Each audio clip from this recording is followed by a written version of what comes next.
ठीक है।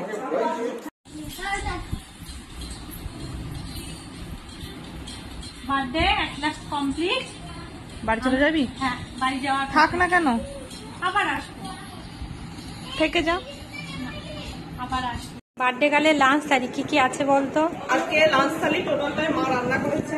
ভাত, 5 রকম ভাজা রয়েছে, পালং পনির, ডাল, ফুলকপি দিয়ে পনির আলুর তরকারি, মাটন তেল ঝাল মশলা ছাড়া, চিংড়ি মাছ, মাছের মাথা, পায়েস, দই, পায়েস, মিষ্টি, শেষ পাতে চাটনি আর পাঁপড়। ডান। সব কটা ফেভারিট। হ্যাঁ, সব রিয়ানের। favorite। ক্যামেরাম্যান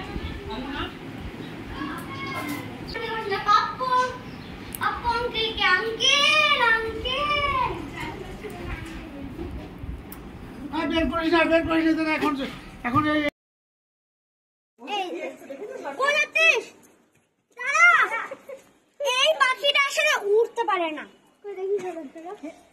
ও কিন্তু গুগল কিন্তু অনেকক্ষণ থেকে এসে উঠতে পারে না। ও আমাকে বলছে কাম্মা তুমি একটু ধরে দাও না, উঠতে পারে না ও। আসলে পাখিটা উঠতে পারে না। এই পাখিটা আমি রাখতে চাই না বাবা। আই আমি এটা ছাড়বই না। ও মা পড়ে যাবে, ও পড়ে যাবে।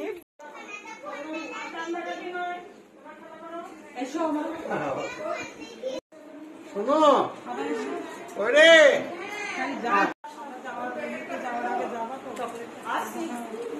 ঠিক আছে। আমি মানে বার্থডেতে কত গিফট নিয়ে যাবো তার ঠিক নাই। অনেক কিছুই দিলাম না।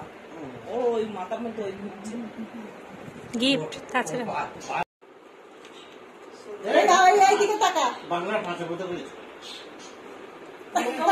ওকে ওকে আসতে বলছে। এটা কি স্মাইল দেখি কই? সবাই একটু হাসো দাঁত বের করে।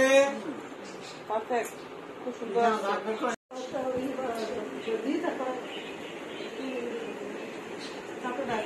আপনি খাবেন না, সময় দিতে পারবে। সে হোক ব্যাপারটা খা। চিকেন রান্না ভালো করেছে? করে কি বলো? অ্যাট লাস্ট হাসি মজা আনন্দ করে দিনটা বেশ কেটে গেল। আস্তে আস্তে যত বড় হয়ে উঠছি না, ফ্যামিলির সাথে সময় কাটানোর প্রবণতাটা না ততই বেড়ে যাচ্ছে। ভালো লাগে। ছোটোবেলার থেকে বড়োবেলাতেই মনে হয় পরিবারের সাথে আরেকটু বেশি সময় কাটালে অনেক ভালো হয়। তাই এভাবেই দিনটা আমাদের কেটে গেল বার্থডে সেলিব্রেশন। তো আমাদের বাড়ি ফিরতে ফিরতে অনেক রাতই হয়ে গেছিলো।